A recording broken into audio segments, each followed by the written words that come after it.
It open for you, Millie? No, I'm not able to. It's not, it didn't do it at first for me. Hit it again. Okay, guys, you are officially live. You can start the meeting when you're ready. Thank you. I would like to call the August 17th, 2020 Town Board Workshop meeting to order. Please call the roll. Councilmember Barley, Here. Councilmember Stafford, Here.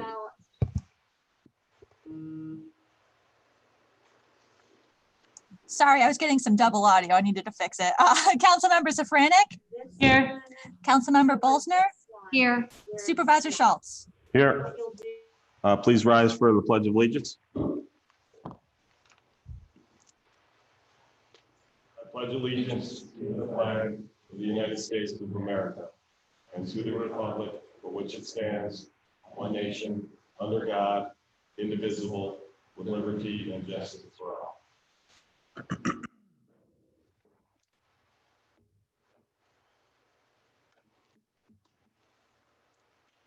Okay, so we have two special permits, Genesee Valley Moose Lodge and Freedom Flower Bouquet. Sorry, Boutique, thank you. No presentations, no public hearings.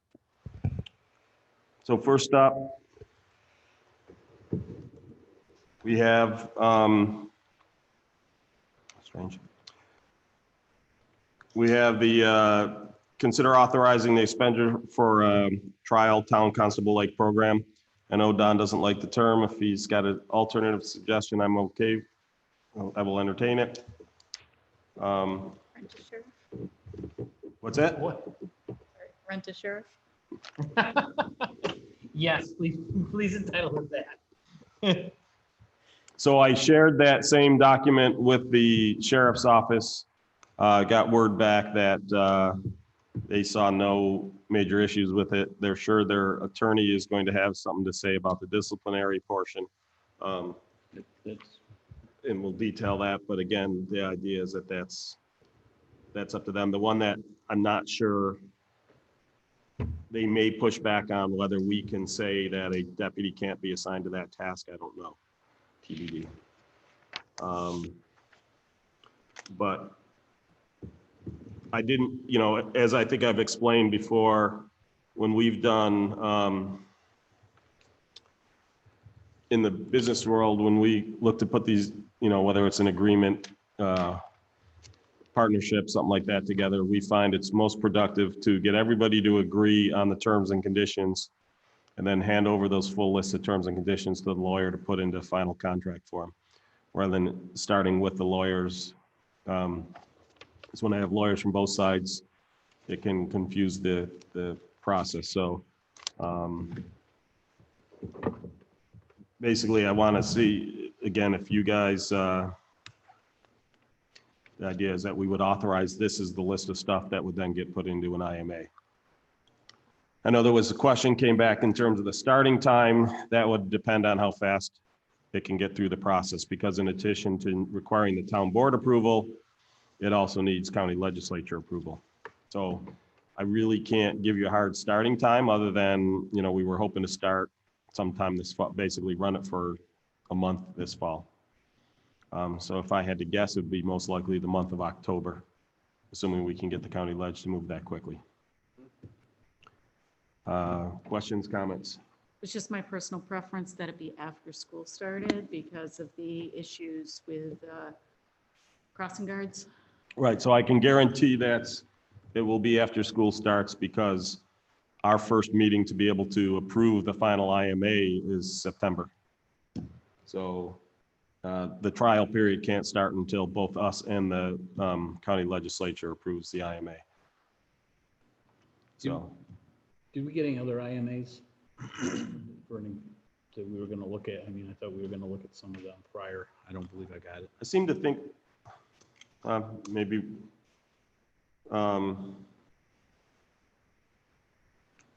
I seem to think that we had gotten ones from school district. Maybe I didn't share it out. Maybe I didn't get it, but that's the closest they had, that and the RIT one. Yeah, you mentioned that. Yeah. He had meant that the Monroe County had mentioned that. Right. and they were gonna perhaps send them your way for our review. I don't remember seeing those actually come. Okay, through. I'll have to double check whether I got them. If not, I will. In other words, if I did get them, I will forward them on. If I didn't get them, I will request them again from the sheriff. And I think just basically what I wrote today and with what building on what Rob said a couple of weeks ago, that, it's just going towards obviously we know we don't want a police department, our own police department, but where does it end, because like we could, which we put it, I mean, we're always going to have a need for more officers, I think. And that's, just because we hire one doesn't mean speeding's going to stop. And I don't see where we're going to just keep hiring people, or, cars are getting broken into, or there's loud parties. I'm just concerned where we draw the line of, hey, we did this and we Right. tried it and that's it. That's. Well, so obviously that's up to us where we draw the line, right? Today we draw it at 0. Right. There's no difference between drawing the line at 0 or 1, other than we now have 1. So the slippery slope argument that if we do 1, we by default have to do 10 is not a valid argument. We can draw the line wherever we please. And we can, when we authorize just a single officer. And therefore, there would need to be a new resolution, and there could be a new resolution whether there currently is 0 or currently is 1. So I understand the concern. Again, the thing is, it does get strange in that most towns our size do have police forces. We've Right. chosen not to save money. That's caused some issues. One of the things I point out, police are not preventative measures, right? They are responding to Mhm. crimes or violations that have occurred. Now, there is some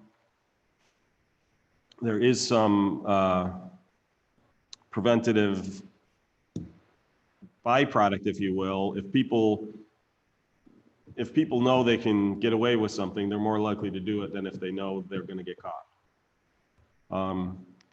That's the theory behind this program. There are issues that we are seeing today with speeders in neighborhoods and stuff like that. If we can start to enforce some of that in the family neighborhoods, we think it will help. One of the things that we would do, I think after every year, we would evaluate the program to see if we're seeing positive results. And so, now the problem is today, any evidence is anecdotal, right?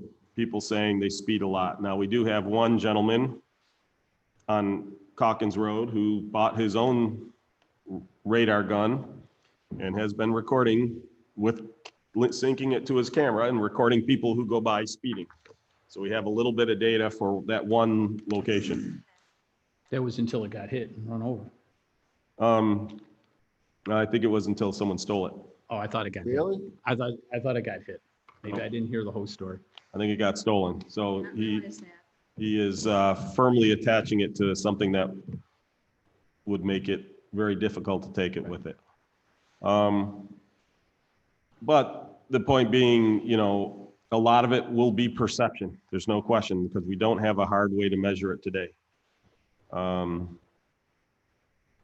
There could be some data in that, if we find out in the early goings of the program, they're handing out on average 20 tickets a month, just to make a number up.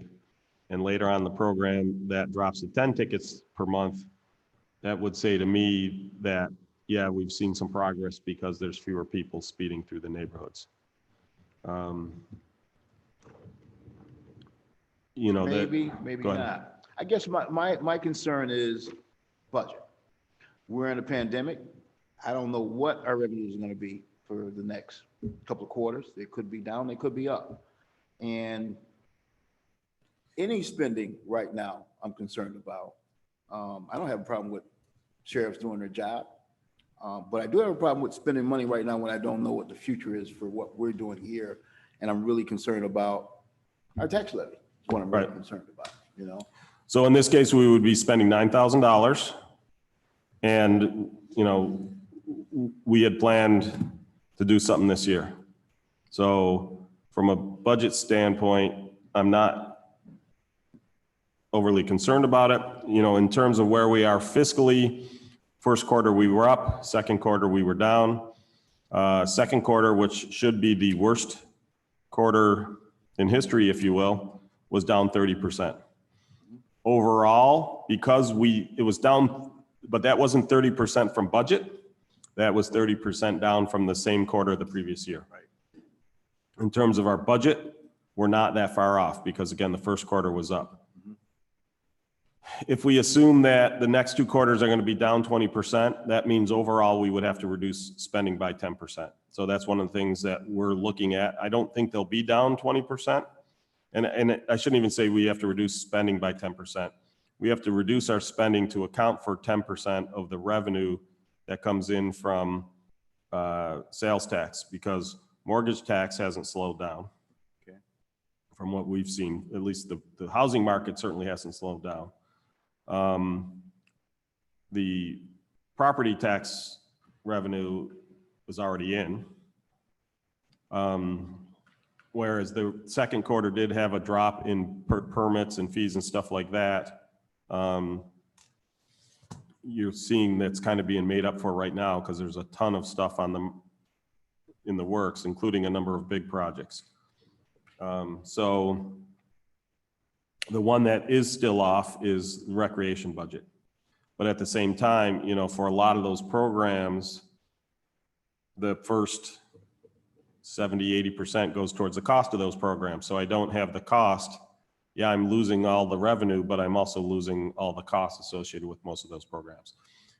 And then two of our most expensive programs were actually canceled. Now we had the reverse parade, but it was far cheaper than either the Memorial Day or the 4th of July alone. And of course we lost both of those. So we're working on right now on where we're going to be from a budget standpoint. But if things stay on the path they're on, we're going to be doing okay. If you see another month where they basically shut the state down, we're not going to be doing okay. To be blunt, the $9,000 isn't going to make a difference in that regards. But not saying how you should vote on it. I'm just saying that's how I feel about it. As far as whether we implement the program next year, I would like to save that decision until we're further along. We may not want to implement the program because of the budget. That's where it becomes a concern, right? Right. But the other thing that comes in with that is part of why I want to understand the numbers, is because if there are a ton of speeders and there are a ton of tickets being given out, and again, I would never want the tickets to become a revenue source, but there is revenue associated with them. It just gets, I would want to, again, the whole point of this is to try to find out, does it even make sense to do this? If we find out it makes sense from an enforcement standpoint, but as we get to the budget cycle, we find out that, okay, third quarter was really down and there's a massive spike. We're hitting the so-called second wave and we're expecting a lot of issues. We may elect to not include it in the budget, right? That we'll put together a budget that doesn't include a bunch of this stuff. Again, it's a bit early to tell.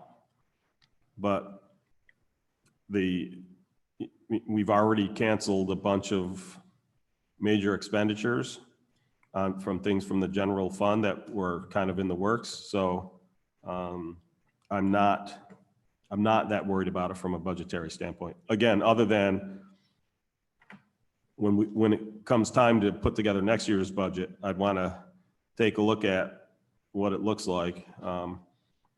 Exactly. But like I said, that's irrespective of whether we do this test or not. Other than I wouldn't want to put something in the budget that hadn't been tested. I wouldn't want to, because the thing is, we can't, if we put it in the budget, we are committing to a year, because we can't hire somebody and then say 2 months in, no, we didn't like it, fire the guy, right? So that's the whole idea about trying it now to see, do we see any positive results? Do we find, what if we find that they do 1 ticket a month? Is it worth that expenditure? Now, again, we would also have to take a look and poll the residents. Did they see a change in behavior? I find it hard to believe that most people will even be aware that we're doing this. So I would then question, is the change in behavior due to this, or is it due to some, something COVID related, because far less people are on the road? I don't know. We do know that we have problems with our crossing guards and with the kids. And so, I'd also like to point out, we've talked about the crossing guards, but also the Roth area. There is no crossing guard over there, but a lot of kids walk to school. And there was a little girl that was hit at one point, and that's a very dangerous intersection too. and then, there's also talk of, because of avoiding buses, there's talk of more people walking from the neighborhoods that are around the baseball fields, Yep. trying to cross West Henrietta Road. In fact, I have some parents who are trying to get a crossing, the cross path in there. They wanted to have a crossing guard put there, but you can't have a crossing guard there where we don't have a pedestrian crossing. So she's approaching she's basically organizing parents to call into the New York State DOT to try to push that. So, And there was some talk of maybe a traffic light in that area. the traffic light, the only discussion I'd heard of a traffic light was at Martin Road, Okay. which is a bit south of where the schools are. This would be at Telephone and Treetop, something like that. No, it's Salzer? Salzer. So I don't, from a traffic standpoint, that one, I just don't see that it generates enough for a traffic light. If we could get the crossing put in there, I'd love the kind that when someone's at it, the signs flash. If you haven't seen the ones on the RIT campus, they're phenomenal. Works really great because at night, so many of the college kids dress in all dark clothing and they just disappear. Yep. And so when in theirs, you don't have to even push the button. There's 2 sensors. When you walk past them, the sign automatically flashes for like 20 seconds, 30 seconds, however long they estimate it takes you to cross the road. So it's awesome. I'd love to do something similar. Yeah, it would be nice. Any other questions on Yeah. this? Yep. So at one point, we had discussed that there was some information on some speeding hotspots based on those radar signs. I haven't seen the data out of that. Craig, I think you had mentioned that last time. Yeah, I think Chuck was keeping hold of that. Okay. Please talk to the microphone. Sorry, You'll have to answer to Jenny and Becky otherwise. sorry, Jimmy, Becky, Heather. Greg, I think that he goes to the question, yes. So I- Craig, is that mic on? Check to see if the mic's on, Craig. Down at the bottom. Nope. I'll try it. There should be a little green light. There you go. There you go. That better, Becky? Oh, yeah, way better. Thanks, Craig. 2 apologies, and look, I'm not even on camera. How's that? So yes, I'm sorry, we do have radar data. I have the data from years ago when I ran the signs. Chuck should have updated information from wherever he had the signs placed. Okay. The information that I had, I used to put together into a spreadsheet and send over to the Zone B in case they had time for a sheriff, at least knew hot spots and timeframes of when, say, 75% of the people were speeding. The gentleman on Calkins Road is a very common one, though, coming in the morning, AM peak hours. Ward Hill, we're going to keep an eye on. Some of the other side streets that we've been looking at. I don't know what's been recent. We always get more calls come the crossing guards when George is and his crossing guards staff is out. and placed around. We get a lot of calls on those as well. Yeah. In that case, it's not just speeding, it's people, for instance, failing to stop for pedestrians in a crosswalk, turning right on red where signs, they're clearly marked not to during school zone, school days, Yep. things like that.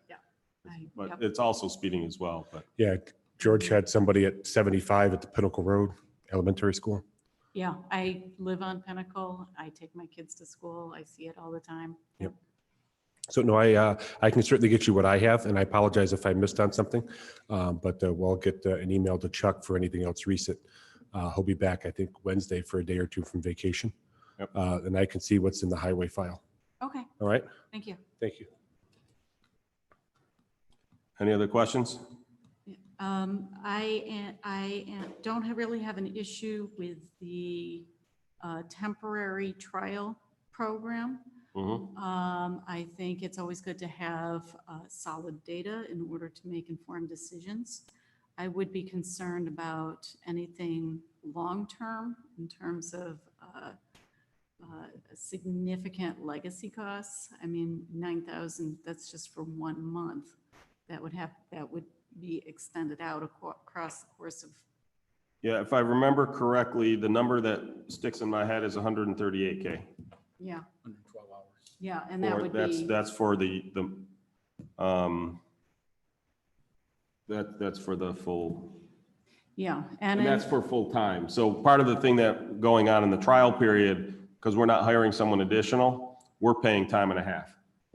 Okay, So that's why it's more expensive for the shorter time. If we were to hire an additional position, it's essentially straight time. It's not time and a half. that's good to know. And so that's why, like I said, for 40 hours a week, 52 weeks a year, my recollection, again, it might not be quite the right number. I can look it up and send it out, but it was 138. And what I'll do is, if that number was incorrect, Becky will correct it in the minutes. We'll put it in brackets in the minutes. My only concern is that once we were to bring a sheriff's deputy on board, it's not something that we could easily, or anyone in the future could easily stop that sort of program. It So is- It would be. It is actually embedded doable legacy. with enough advance notice Mhm, because there is personnel turnover. mhm. So all that would happen is when someone retires, they wouldn't replace that person and the person would then leave our staff. But the point being, we would want to notify them. Well, again, if you're looking at from a budgetary standpoint, we're at least 3 to 4 months ahead of where that termination would come in.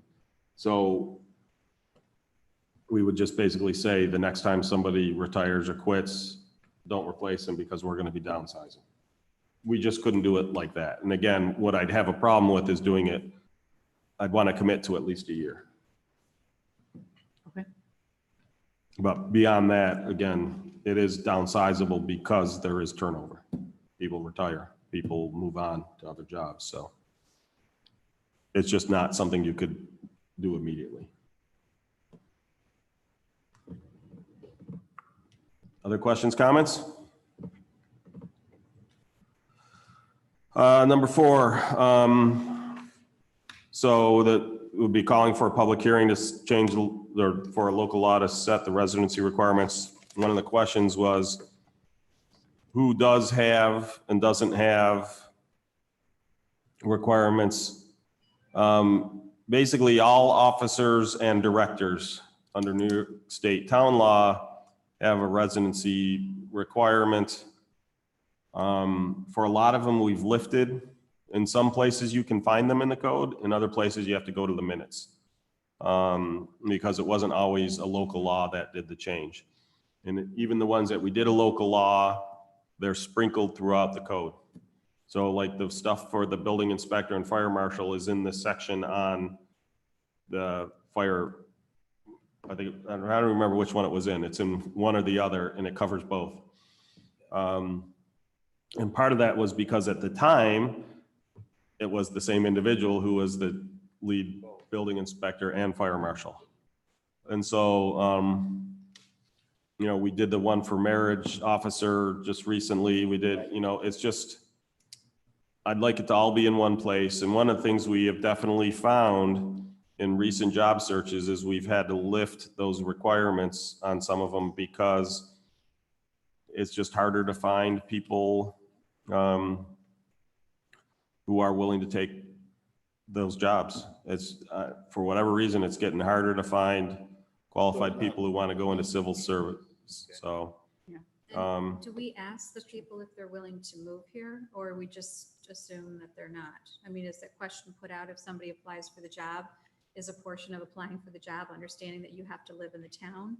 And then they decide they don't, or do we just not even offer that to them to so move here? right. So there's a combination of those. So for instance, one of the people who was considering the town clerk's position, we said that they had to move to the town. They withdrew their application.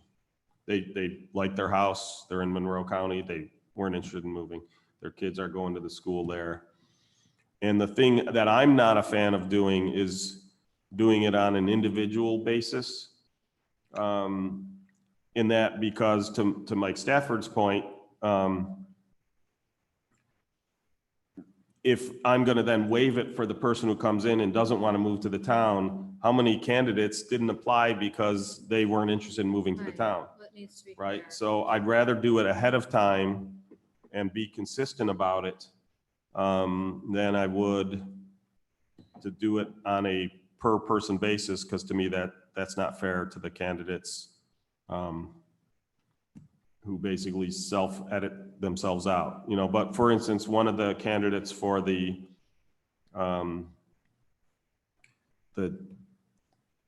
Commissioner of Public Works, that's technically for the Deputy Commissioner, and then with the idea that when Chuck retires, they would move up.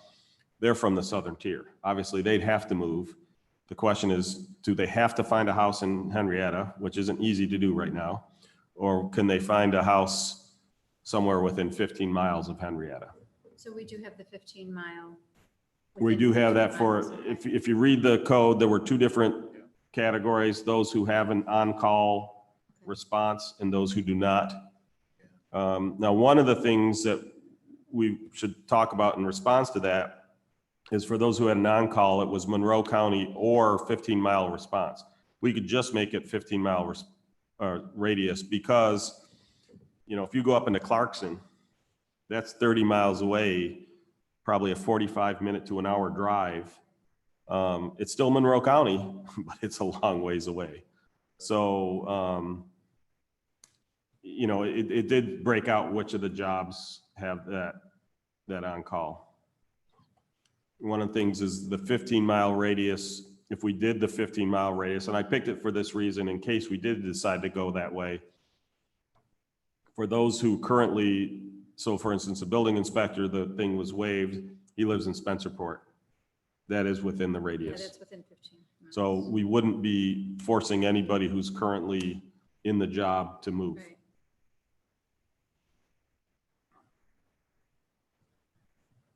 I guess I would just hate to see us not consider Henrietta people for positions that it doesn't give them. I mean, they live in the town, so they have a vested interest, I guess, is what I'm looking at. Yeah. You know, they live here, so they want it a certain way. It becomes more personal to them. So one of the things we can do is have a preference for people hired before. Now, one of the things that I don't know if we can do that is from a civil service standpoint, can we essentially do the top three who are living in town first? And if we don't get a candidate from that, then it's the top three on the list, regardless of residency. So that's something we should find out. If we choose somebody that's not from the town, because we can't find somebody from the town, and they, in a couple of years, go someplace else, have we started a precedent where the next one doesn't matter where they're from? Or does it just go back to we start from the town again? Do you know what I'm saying? So again, the way it is now, the way we've done it now is when we couldn't find somebody, we then remove the restriction, cast the net again. And so from that point going forward, the way we do it today, it's lifted forever. Well, that's my What I'm saying is, if, depending on how we want to do this, now I don't know if this would go in town code or how we would handle this. I haven't talked with Don about this idea yet. But the idea is, so the way normally what happens when I do, it's called canvassing. I have to canvass the people on the list. I first have to ask, you know, the folks, are they interested in this position? In the order that they appear on, this is for, if it's an exempt position or an unclassified position, if it's, and there's a third category that basically says you don't have to take a test. So civil service doesn't exactly play into it. Then we can do it however we want. We can basically say, we will first look at the Henrietta candidates first. And if we find one that we like from there, we will choose the Henrietta candidate. Or we can say, we'll look at all candidates and we'll give a preference to Henrietta candidates. Again, that's up to us. When it comes to canvassing the list from the positions that require a test, they're called competitive. So that's the third category, non-competitive. If for the competitive ones, you have to canvass and you basically, it's called reachable. So I can only go to the first 3 people who said, yes, they're interested in the position. So if the second person on the list, for instance, says, no, I'm not interested in this position, I can now go to positions 1, 3, and 4. What I'm going to try to find out is, can we write it in our code that for competitive positions, we first canvass Henrietta residents only. And if we find a qualified candidate from the Henrietta residents, we're done. If we go through all the Henrietta residents and we do not find a qualified candidate, then we would recanvass the entire list regardless of where they live, although I would want us to be able to skip over the Henrietta residents since they were already considered. So that would allow us to, on those competitive tests, essentially now it does what you wanted, right? So the next person that comes in, so that person retires, the next person we're hiring, it goes back to, we would search the Henrietta list first. Because you don't, I mean, if it's 5 or 10 years, you don't know what's changed in the community, who's come into the community that might fit. Sure. And I just feel like if you live here, you have more of you want it a certain way. It's not just. Yeah, Sure. I don't argue with that. You know, but like, I'll give you an example. Right now, our IT director lives in Henrietta, right? But as his family is growing, he's going to probably need a new home. If he can't find one in Henrietta and he moves to Chilai, is there, you know, would he be less of a employee for the town because of that move? Would he lose his? He's our IT director, so he's for the college, not the It's town. our IT director. Oh, Oh, I'm sorry. I thought Andrew, you said I'm talking about I thought Andrew. you said, No, I thought you said RIT and I'm like. No, why is sorry. RIT coming into this? our information technology director, sorry. Yeah, thanks that for was helping me your there, end, sorry. Millie. I was thinking the same But I thing. heard, because then I was like, is it me? Arr, it's talk like a pirate day, apparently. So I understand. So our current- IT, Our current director of IT, how's correct, that? Our current director. So if somebody's in a position and they're looking to move into a new home and they can't find something locally, but they've been a local resident, Right, so I mean, that's a challenge that we're potentially going to face with Andrew want them to because, lose their job. right, he is going to need a larger home. He's, you know, at some point, Is that the potentially. utility? Millie, I'm sorry. Lisa, there you go. There you You know, go. there's a client for you. Find out. Yes, but as Steve said, these are houses. Yeah. Okay, so, but I guess, so if we have to go outside of the town, which I'm sure we're going to have to, and I know there's current people in there now that are from outside of the town, doing fabulous jobs. I'm just gonna say that, doing fabulous jobs. If we do have to go out of the town and then, let's say in 5 or 10 years, that position is available again, is there a way for us to say that that position does not become grandfathered, that we can go throughout, that will again consider Henrietta first? So again, that goes back to, I've got to find out, the only one that's an issue is the civil service. Okay, which I understand. Because otherwise we would have to go through a whole local law to change it back.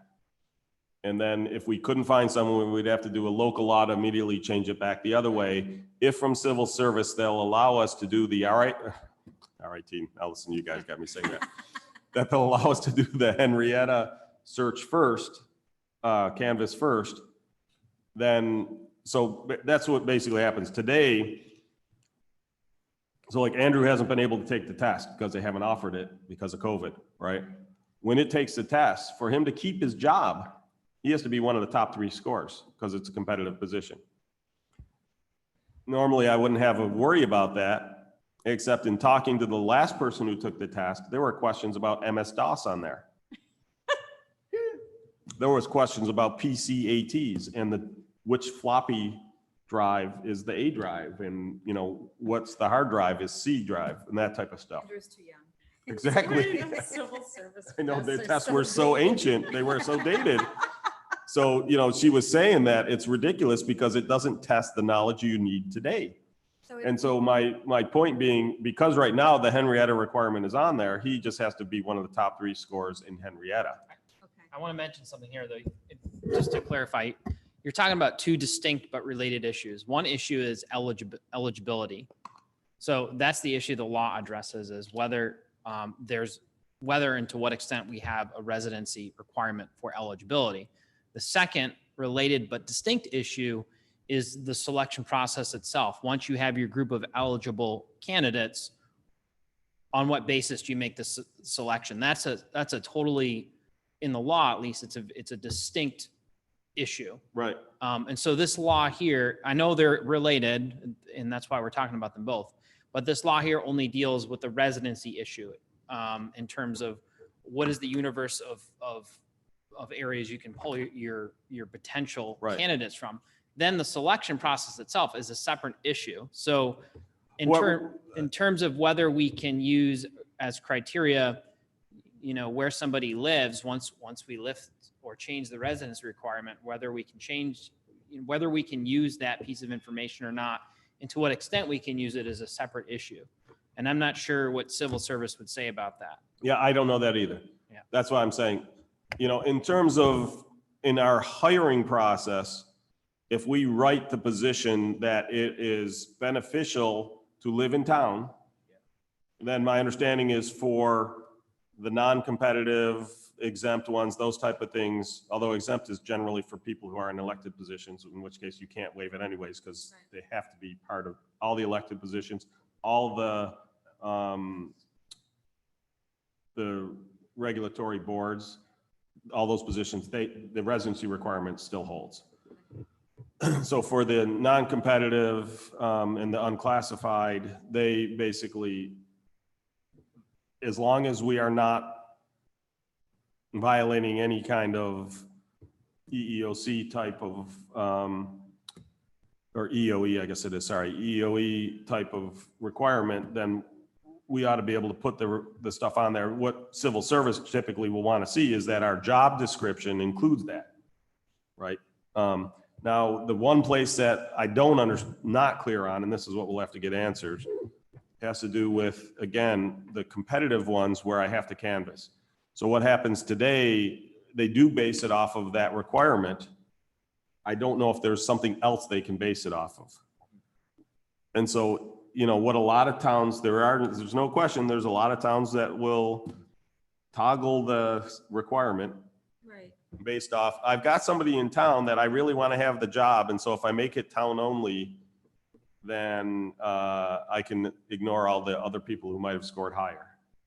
I have a real issue with the way that whole civil service thing works in the first place, that if I'm promoting somebody from within, opinion, they ought to just have to pass the test. They shouldn't have to be one of the top 3 scores. Right. But that's a whole other issue. So I will research and find this out. And basically what we could do then is, for those positions, if the answer is no, the only way you can canvass Henrietta residents only is to have them in the list of ones that require town residency. Then, because we have essentially 3 categories, right? Town residency, within 15 miles, and Monroe County or 30 miles. I don't know, it's 30, whatever it was. I remember what the larger radius was. 25. 25? 25. Monroe County or 25. Then ones that we do want to limit to the town, we could push down into the other category and then potentially move them up. But the key is they would all be listed in one of these three categories. So if I find my job, coming in looking, want to understand for my job what's required from a residency, I have one place to look. I can find it all. Because that's one of the other things that, like I said, drives me nuts is that it's impossible to find this stuff.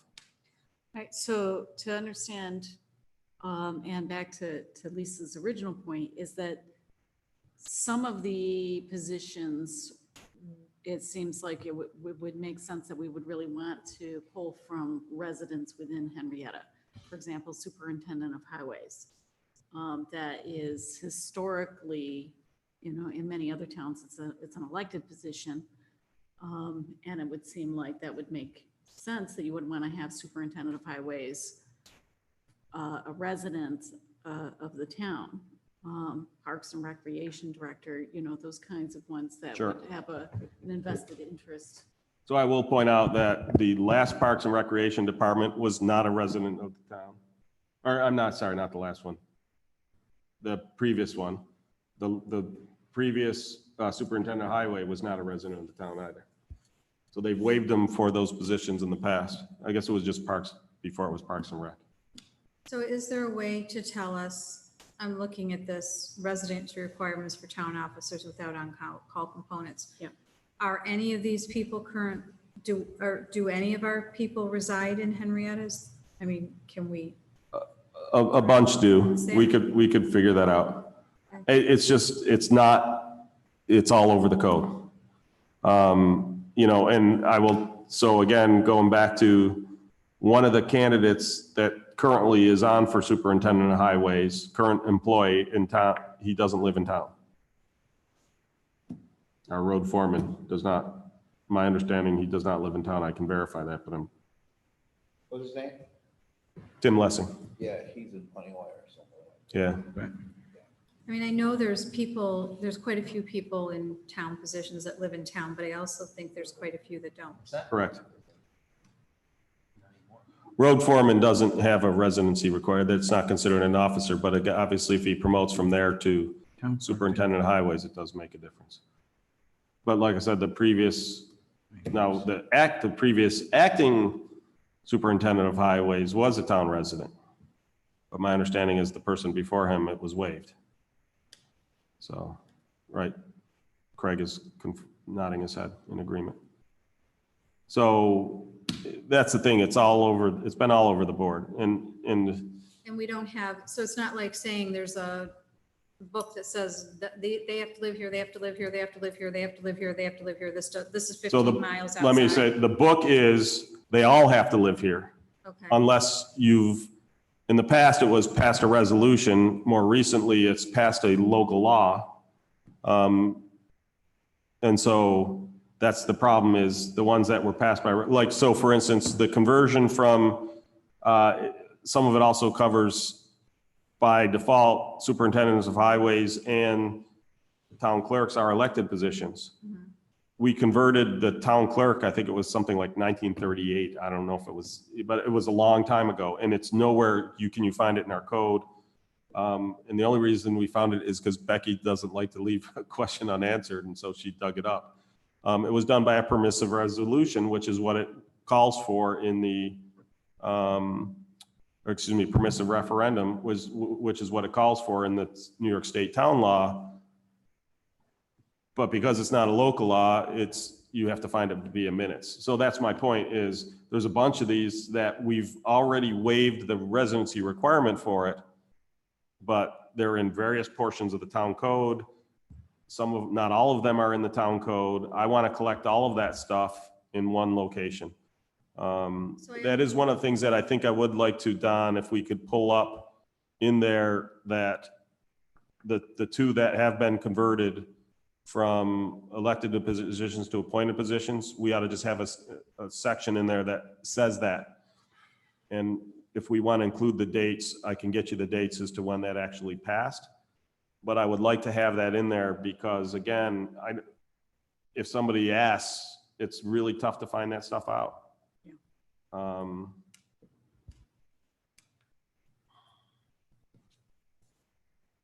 I just like it to all be in one place. So there's no confusion. Here's the list of people who have to live in town. Here's the list of people who have to live near town. Here's the list of people who could live a decent distance away. Essentially everybody else. And then if there's like a thing that says, well, you look for X amount of days for somebody who lives in town, and if you can't, then you go outside of the town. And then once that person leaves, you start again looking in the town again. which is What I would just phrase it is that we always, during a job search, we first do the search in town. If we cannot find a qualified candidate in town, then we can look outside of town.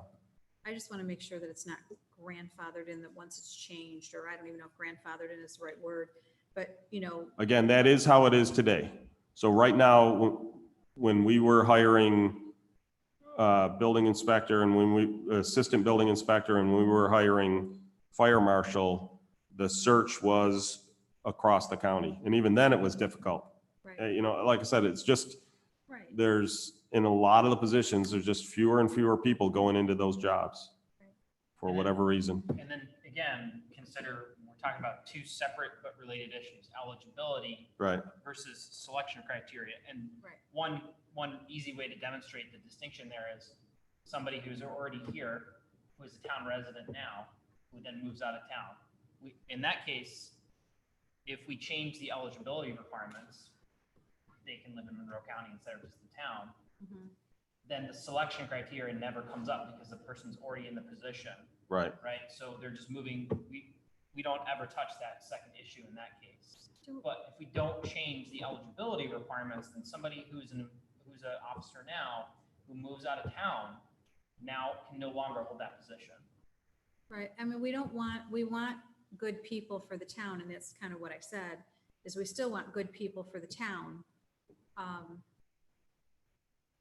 Right, we don't want to just hire somebody just to fill the position, we want somebody who's a good candidate for the position, so I think it should be both things. It Right. shouldn't be included. Well, that goes back to, again, but to Don's point, if the eligibility requirement is broader, I can narrow my search in my preference when I'm doing that, as long as it's a legal criteria by which I can choose my employees. But if I narrow the eligibility, it has effects for the people currently living here as well. Do we know what other towns do in a case where they have a job that somebody is in that position? They I mean, change, they change the law. Okay. It's all Well, over the and place. that's kind of what I was told. I talked to a couple different towns, and that's kind of what I was told. They changed the law. But I do know that there's certain positions in the city that they have to live in the city, and if they don't live in the city, they can't retain that position. And again, if you look at the local law, there are still some of those positions. In fact, deputy town supervisor is one on there. Right. Well, Elected it's an elected position. You elected have to- Well, his isn't. Any of the elected by law have to be. Right, You right. don't have the option to change them for the elected Right. positions. And the appointed discretionary boards, like the Right. planning board They and have to be zoning there, board. right. Yeah. And Right. I understand those, so, okay. Right, but, right, so, there are others we could arguably put on there if we think it makes a difference. I think I'm just thinking if you have two people and they're equal, they both have the same qualifications, and they both are equal to the position, that if it's a resident of Henrietta, they should be given just a little more. But, right, so the point, to So Don's that's kind of point, my that's a thinking. selection criteria, not an eligibility requirement. And so we could certainly write our selection process to say exactly that. Yeah, I wonder if, I don't, without talking to civil service, I'm not sure exactly how we would do that. But one idea I'm having now is that in the positional requirements, we put in there something like a factor to consider is how close they live to town hall. Right. So that way there, you can give preference to someone in town versus someone out of town. Well, and they have that in some of the other stuff where it talks about preferences. Yeah. And so we would have to put I agree, in our job descriptions, and we'd have to verify this with civil service, but in our job descriptions, we would have to put preference to Henrietta residents. Right, because they're more Because- familiar with the town or Right, from Right. familiarity closer to town and hall. vested Travel. interest, whole 9 yards. So, yeah, that's why I don't think it would be an issue from an EOE standpoint, that there's legitimate reasons for having a preference for someone who lives in town. Any other questions on that?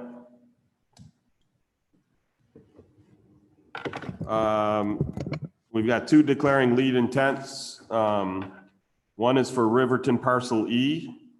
So one of the things to understand on this particular special use permit, it is not a special use permit for multifamily. In the Riverton planned unit development, multifamily is an allowed use, does not require a special use permit to do multi-use. However, any new development that differs from the original plans, which this does, we have to do a special use permit that basically says this is in alignment with the original plan. So one of the things we're doing is digging up the material on the original plans for Riverton.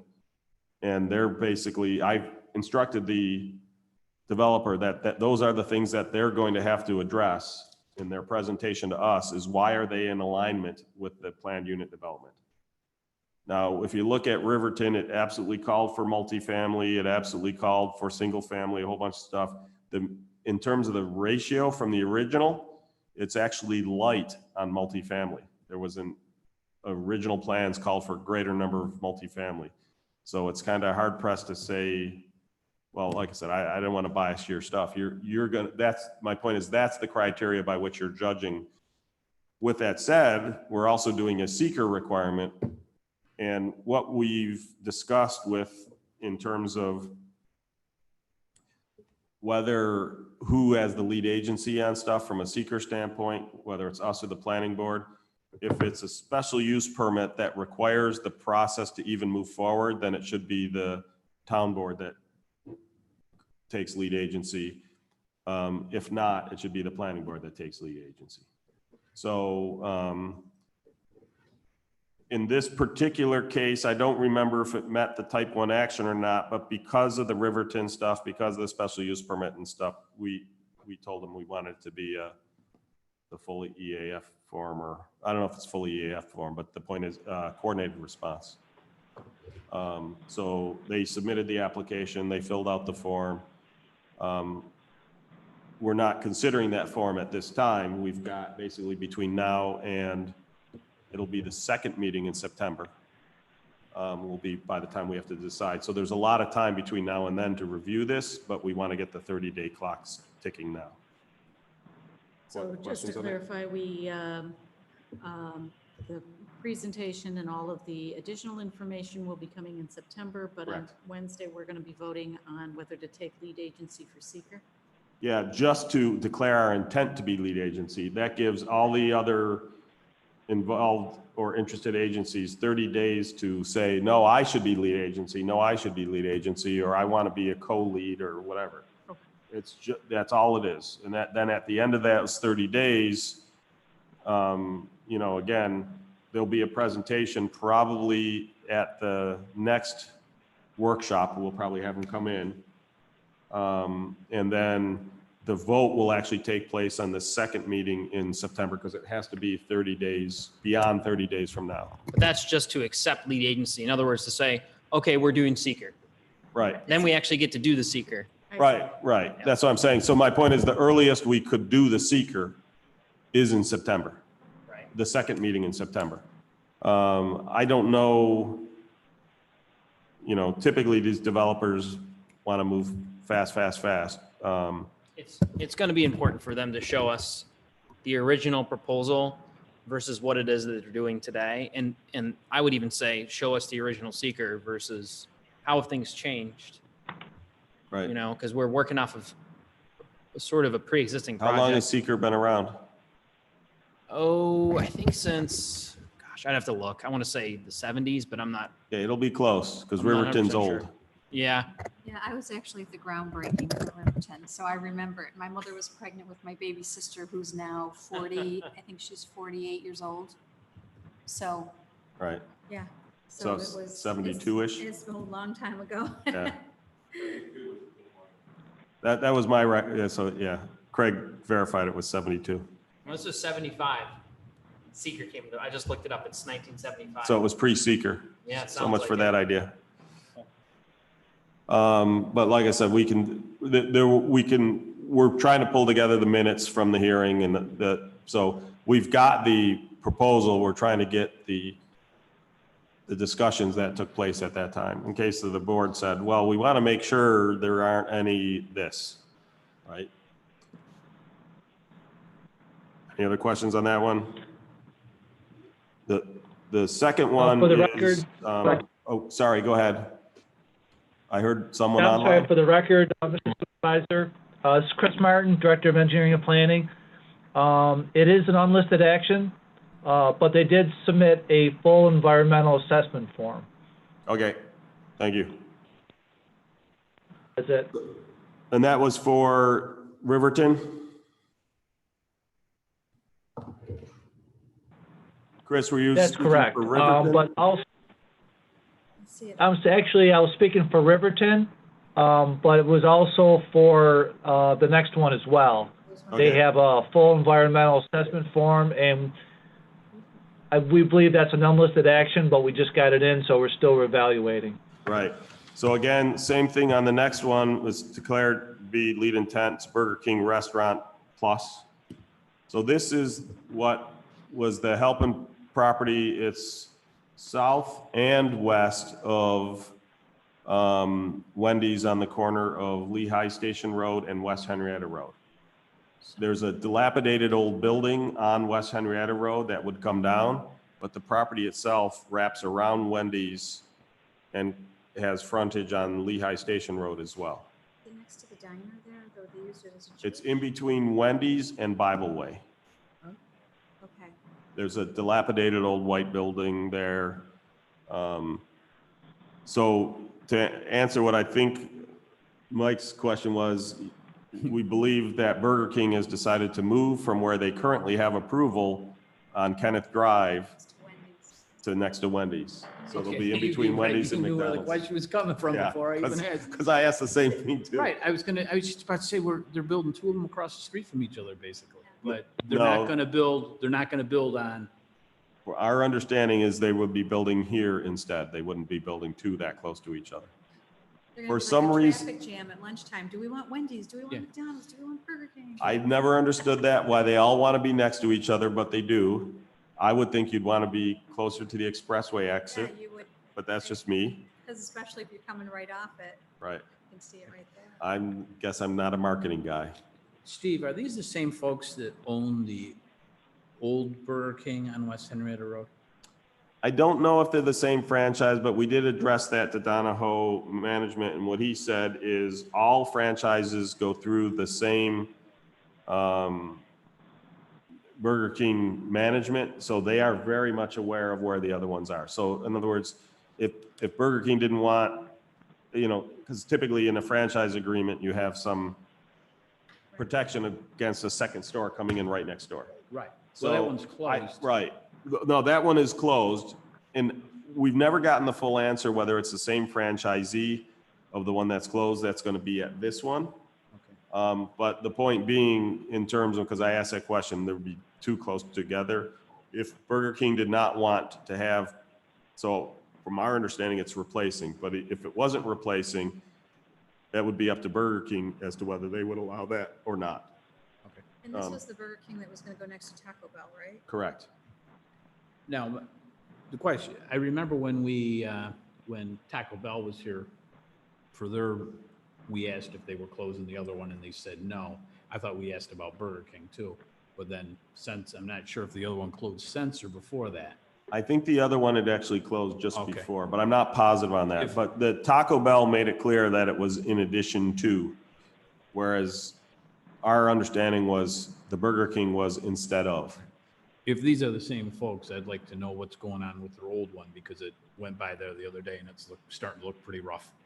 Okay. I would like to. Yeah, that's something so obviously if they're coming in for their special use permit, that's something we'll Right. have a chance to grill them on. This is, again, just getting the 30-day clock going. And again, the earliest that we could rule on seeker would be the second meeting in September.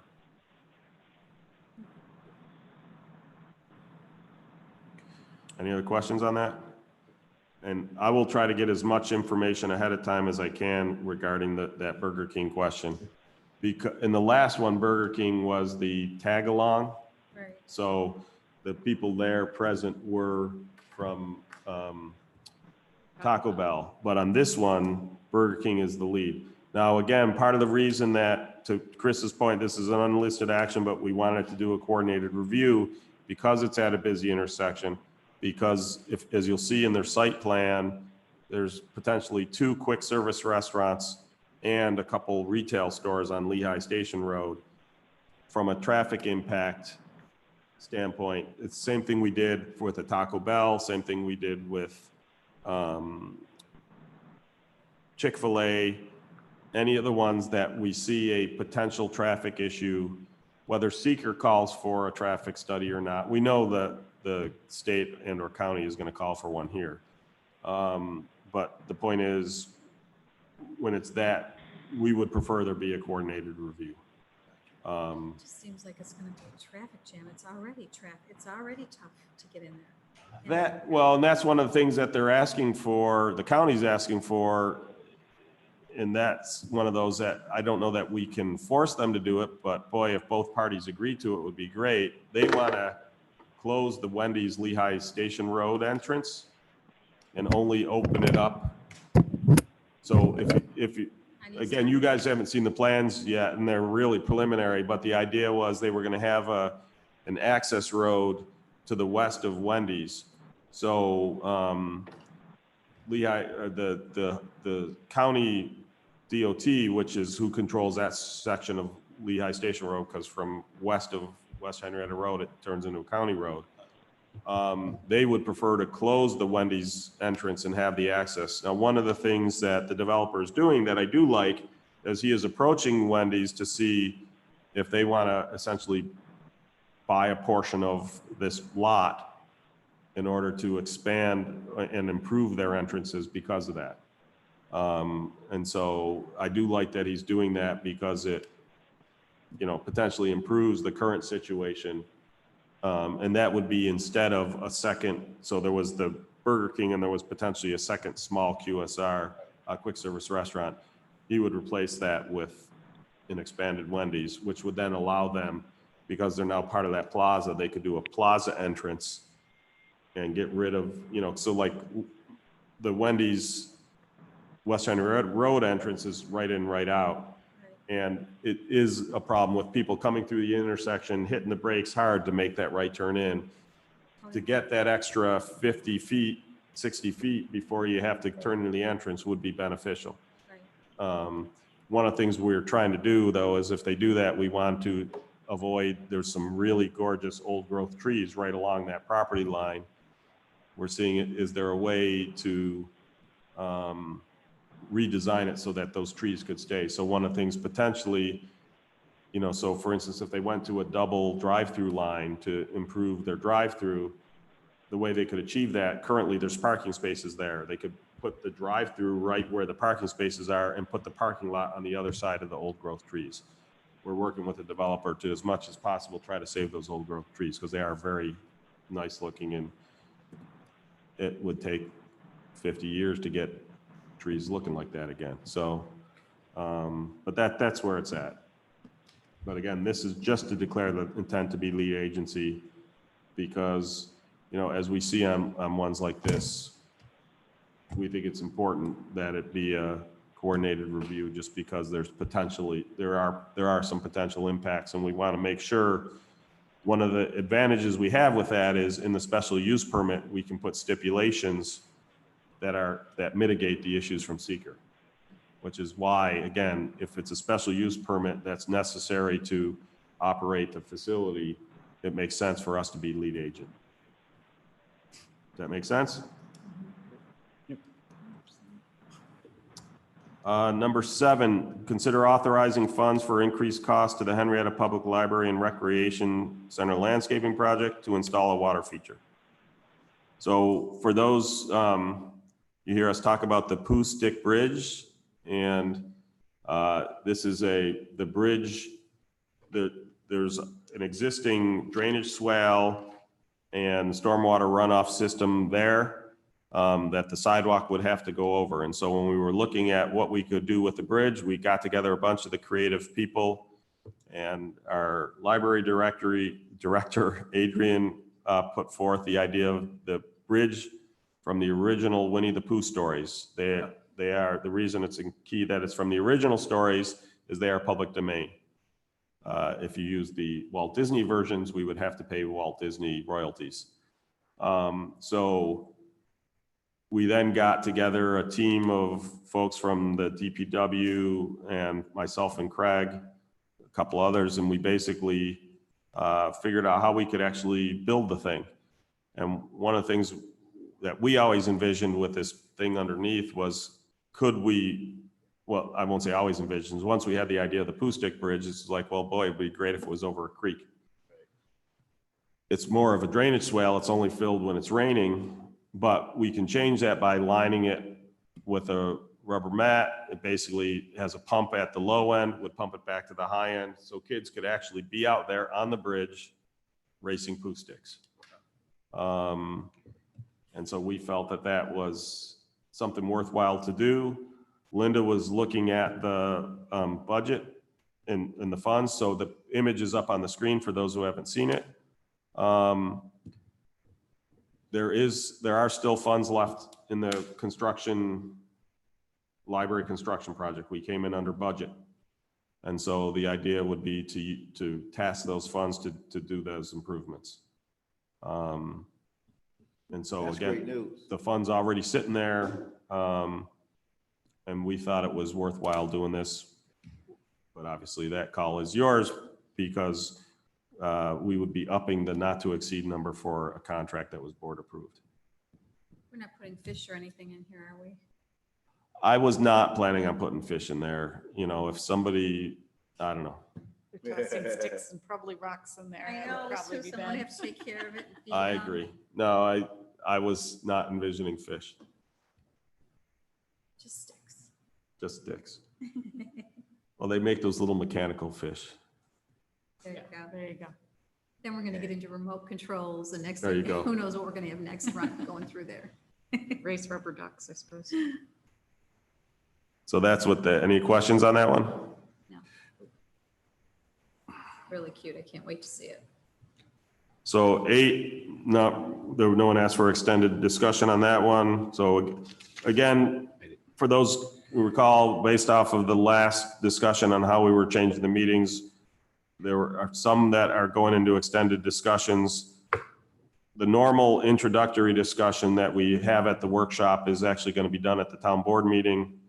And so for any of these, even for these ones, we'll have that. But then for those ones that we essentially skip over, they will be discussed briefly at the town board meeting, instead of at the town board meeting just saying, I have the proposal, any discussion, hearing none, call the roll. It made sense for us to have that, what little discussion we had at this meeting, to have it at the town board meeting so that more people can hear it. For some of the stuff though, there was a feel that we had to get either us as a board get a better grasp of it so we can have time to mull it over before the meeting. And in some of the cases, the proposal might need some refinement, in which case that's why we're discussing it here. So that's for anybody who isn't aware of the change in procedure. That's what we're doing. So the next one up is the emergency order of succession. So this is part of a requirement that came about some time ago. Chuck has put together, as safety officer, Chuck has put together the majority of that document. Chris's team has been helping with floor plans and other stuff like that. There's a few additional floor plans. The only thing we didn't have in there is the emergency order of succession. I I took an initial stab at it. I'm fully willing to have people shuffle stuff around. Someone said, well, you have 20 on there. You know, unfortunately, you have to look at, you know, what would happen if at a town board meeting, meteor struck this site, right? I'm glad you said meteor, not. Right. So, you know, you get into, that's why it goes pretty far down the list. There's 20, and it's actually more than 20 because some of them are multiple positions, like deputy town clerks. You know, we don't do the designated survivor concept that, I know, that's what I was thinking when I saw it. I'm like, is this a movie? yes. Well, it's a real thing that, you know, but, it just, hopefully it never comes to pass. But they kind of want us to have it in place so that that's not one of the pieces of confusion. What, as I said in the thing I sent out, to me, town supervisor, Don, you might know, are there any others like it where they are both executive and legislative? As town supervisor? No, right. So town supervisor is both executive and legislative, whereas like almost all the other ones, it's more, you know, mayor, they don't sit on the city council as I understand it. The county executive isn't on the county legislature. Yeah, They work with them more along the lines of this. right. Village mayor does, not, no, the city mayor doesn't. Right. Yeah, anyway, so I put together two separate chains because one of the things, whoever is acting supervisor, if they weren't an elected person, they don't get a vote on this board. And so the way we've always done it, or since I've been in office, I won't say always, the way I've always done it is if it's a workshop meeting, which is more the purely executive side, that's where if I wasn't present, that's where I had my deputy town supervisor in that role, chairing that meeting. But the board meeting, it was always the senior most board member who chaired the meeting. So for instance, I wasn't absent a whole lot of times, but you know, Peter ran the workshop meetings and then Rick Page ran the board meeting. And so I just sort of separated those two roles. I don't know what other people thought, but. You know, I did a little bit of searching and it looks like, you know, it can go either way for different towns. When I initially saw it, my thought was that it would go towards the most senior elected official. And it would go down that chain first as the combined role. Sure, but the question being, in an emergency, a state of emergency, that person's got to be here full time. Yep. And you guys are not full time. So I wasn't sure so like I said, from the decision-making, executive or legislative decision-making, it would be the senior most elected official. I don't know from the day-to-day operational standpoint that you guys would be able to essentially leave your job and come work here full time during the emergency. I guess I understand and it makes sense that someone who's here every day and those operations would be that person. However, what is the board's role of that person letting us know, or for us to figure out where we fit in, even in that situation? Well, so this gets into what we define. So for instance, what we could do arguably is the stuff that requires, so from an expenditure standpoint, the $8,000 limit, that could be the senior most board member, right? Who could have that authority. Whereas the other person handles the other stuff. Don? Yeah, I actually think it's a little bit, in some ways unfortunately, but maybe some ways fortunately, less complicated. You have, there are deputy positions, you know, for example, deputy town clerk. If our town clerk were to go away for whatever reason, resign, have an Win the accident, lottery. yes, then the deputy town clerk would step into position. We do have a deputy town supervisor position in this town. And so unless that person is an elected official, which in this case, person is not, and the prior person filling that position, he Was wasn't not elected either. So they wouldn't be able to do anything, from my standpoint, when I say legislative, I mean vote on legislation. Correct. But the day-to-day operations and running the meetings, that would be, in succession terms, that would be the next person in succession. After that, I'm not really sure. Well, they want us to go way beyond that. Yeah. This is for catastrophic. But I mean, typically, if it wasn't catastrophic, Right. what would happen is you'd have a vacancy in the board and you'd fill that vacancy by appointment, actually. Correct. So the four of you would appoint somebody to that position. And then at the next available election, somebody would run for the remainder of that term. That's the most likely So scenario. that part doesn't change. Right. They just wanted to know if the top 8 people all win the lottery and immediately leave the country. I like how it's a positive spin. I like that. That's better. right. I like that spin. That what happens, who's in charge, right? So they just don't want that confusion Right. in the event of something horrific. If Right. the top 7 win the lottery, Becky, you're in charge. That's right.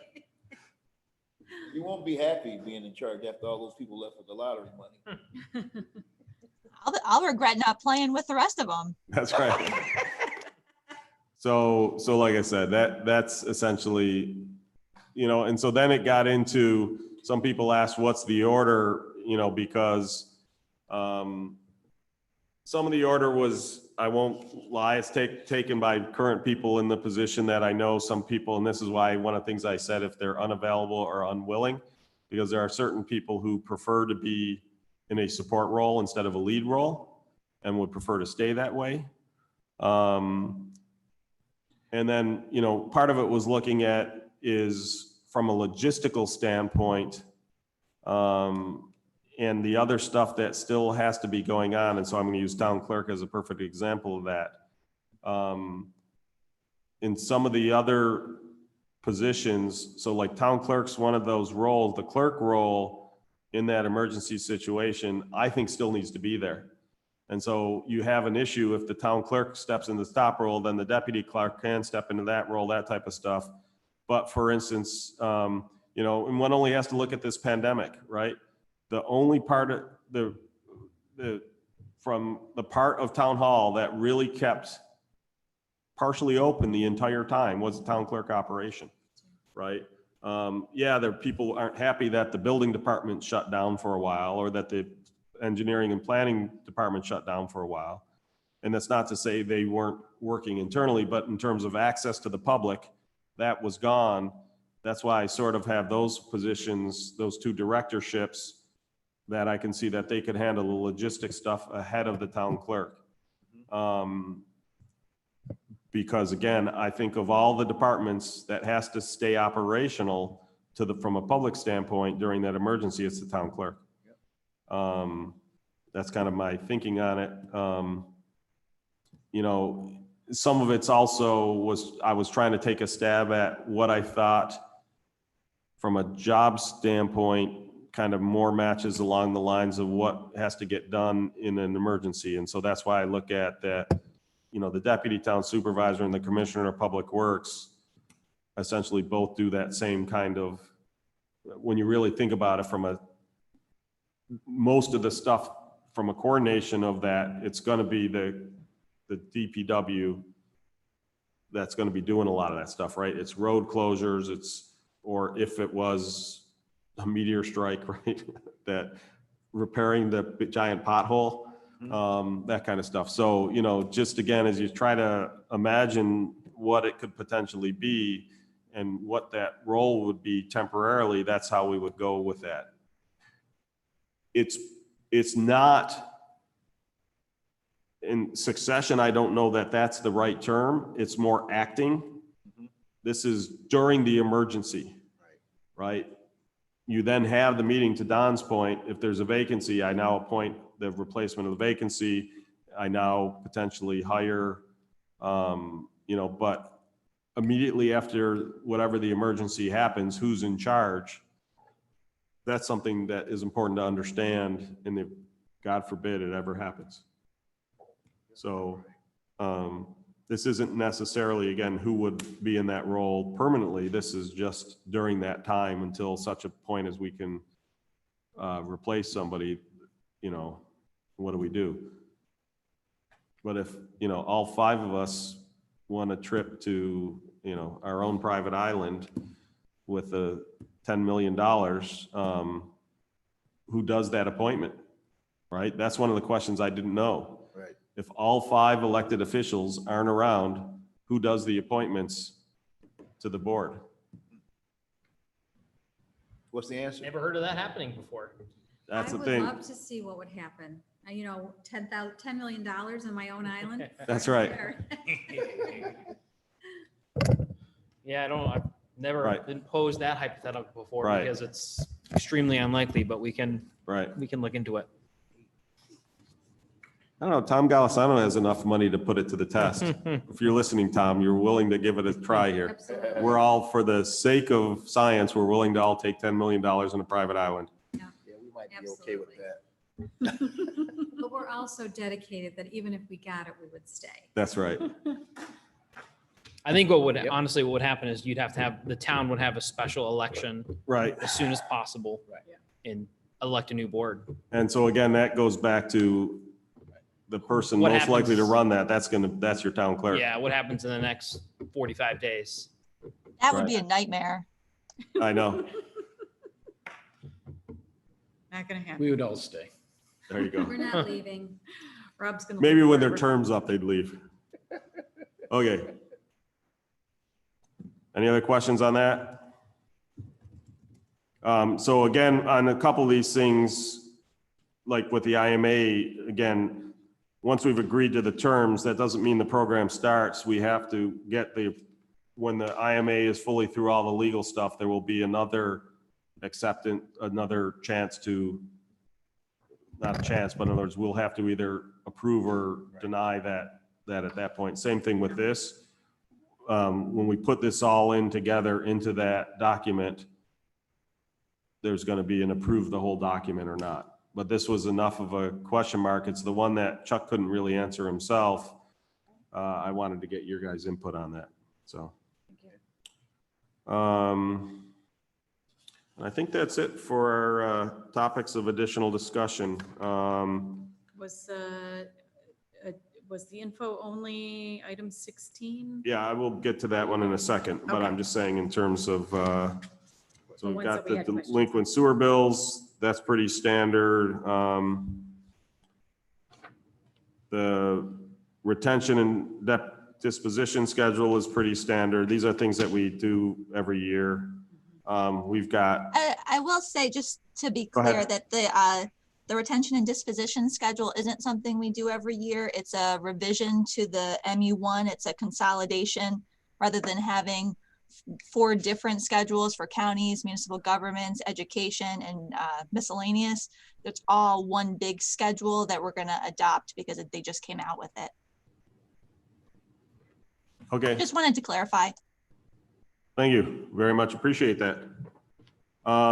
Then 12 through 15 are donations, accepting donations. Adrian, do you have input on there is, Number 16? yeah, 20, I put a bullet on too. Yep. Do you have info on the update on the library opening? I swear there was a Yeah. whole- Yeah, ahead. so we had last week our 2 first shifts of letting people in the building. We did 2 4-hour shifts, one on Tuesday, one on Thursday. It went really, really well. I was pleased with people came in, they were just really ready to follow all the rules we have. They're used to it from other places, which is good. We saw a lot of people in, over 100 both days in the 4 hours. Our circulation was up significantly both days, which was great. About a little more than double what we've been doing with just curbside. So so it's working really well. We're going to do 4 days this week. So we've got 4-hour shifts tomorrow through Friday. Then we'll go to longer days next week. And then by that 4th week, we'll have 6 days where we're going to have at least some hours of the building being open to the public. You know, if you want to come over and see how we've got it set up, it's really nice. We've spread out the computers upstairs, so we have the computers available. It's the gift of space that we have. A lot of libraries are not offering computers, so that's something kind of unique that we're doing. We've just spread a lot of things out. We made the aisles all one way. We're requiring masks for everyone the whole time they're in here.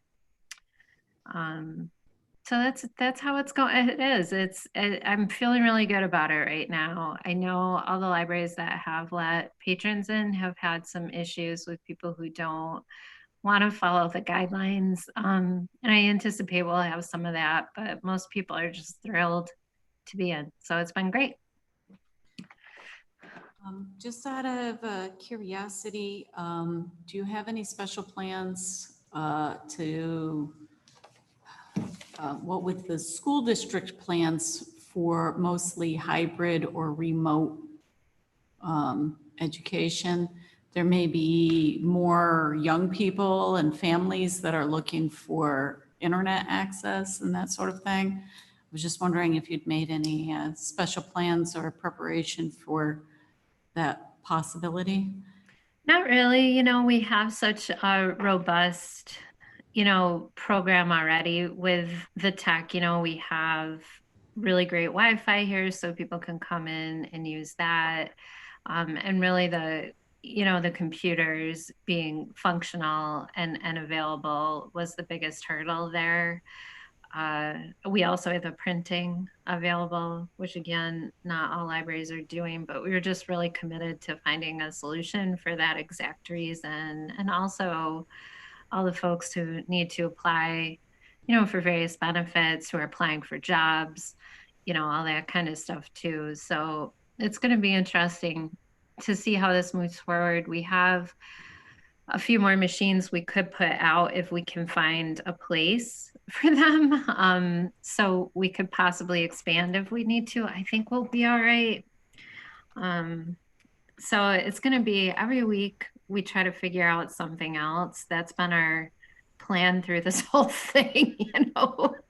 So I think it's going to be interesting to see what the demand looks like. You know, I wonder, you know, something we've been talking about is, you know, teens needing maybe just a place that's not their house to work in, which has always been a use. But, you know, maybe do we consider a teen-only time in the library so that they could do some studying but still be socially distanced and not have a bunch of people running around? Plus, teens love everything teen-only. So it's a long answer to your question. We're talking about it a lot, but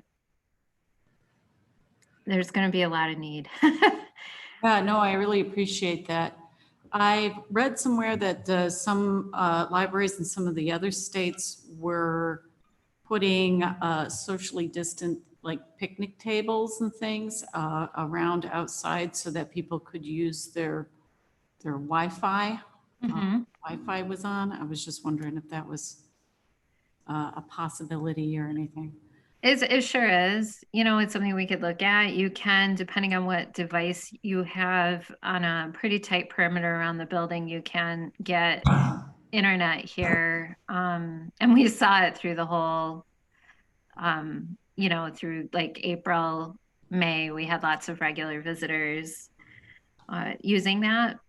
So it's a possibility. Obviously, the weather makes that a somewhat short-term possibility. The other thing that we can look at, we've budgeted this, we're looking at this tentatively toward the end of the year. It's been something we were talking about anyway, but maybe doing some circulating Wi-Fi hotspots.